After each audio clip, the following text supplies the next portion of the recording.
हातामध्ये पाणी घेतलं, संकल्प केला. इथे यज्ञामध्ये महासतीने उडी घेतलेली आहे. धाड शरीर पेटलेलं आहे. दोन शिवगणांनी पाहिलं दादा यज्ञाचा विध्वंस करायला सुरुवात करतात. एक शिवगण धावत पळत कैलासाला येतो. आता भगवान भोलेनाथाच्या समोर उभा राहतो. काही नाम प्रभू. भगवान परमात्म्याने डोळे उघडले, पाहिलं, अरे काय झाले दादा, काय एवढं धावत आलात, कशासाठी आलात? त्याने सांगायला सुरुवात केली, प्रभू महाजगतामध्ये राहिलेली नाही प्रभू. प्रभू फार अवघड झाला प्रभू. काय झालं रे? यज्ञामध्ये उडी घातली. भगवान शंकराने आपली जटा उपटली, जोरात जमिनीवरती आपटली. त्या जटेपासून वीरभद्र निर्माण होतात, कालभैरव निर्माण होतात. अनेक प्रकारचे त्या ठिकाणी सर्व शिवगण जमा होतात जातात.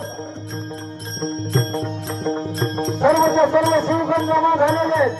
सर्व मोठमोठ्याने आकार करतात. कशासाठी बोलवले प्रभू?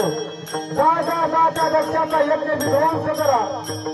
स्वर्गातले देवता लोक त्या ठिकाणी येतात आणि आल्याच्या नंतर त्या वीरभद्राची, त्या काळ भैरवाची सुंदर अशा प्रकारची स्तुती करता येतात.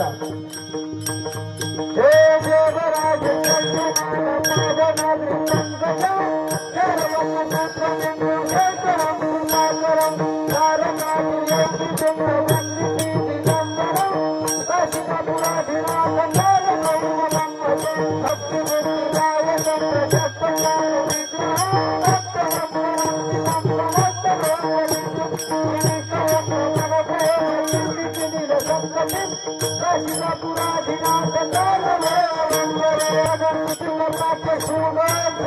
दक्षाच्या दिशेने निघालेले आकाशामध्ये देवता स्तुती करतात. पूर्ण आकाशाच्या दिशेने निघालेली त्या ठिकाणी सर्व शिवगण गेलेले आहेत. त्या ठिकाणी मोठमोठ्याने हाकार करतात आणि अशा अवस्थेमध्ये सर्व जाऊन पोहोचलेले. पोहोचल्याच्या नंतर घनघोरी युद्धाला सुरुवात झाली. शस्त्रावर शस्त्र आगावी लागले. प्रकार असा झाला होता, पुत्राच्या त्या ठिकाणी रक्ताच्या नद्या वाहू लागल्या. मासाचा खत साचलेला आहे. अनेक ठिकाणं, अनेक भूत, अनेक नेता त्या ठिकाणी येतात, मांसाहार करतात. अनेक बालक अनाथ झालेले आहेत, अनेक स्त्रिया विधवा झालेल्या आहेत, अनेक माणसं अपंग झालेले आहेत. युद्ध म्हणजे परिणाम साधा नसतो गड्या.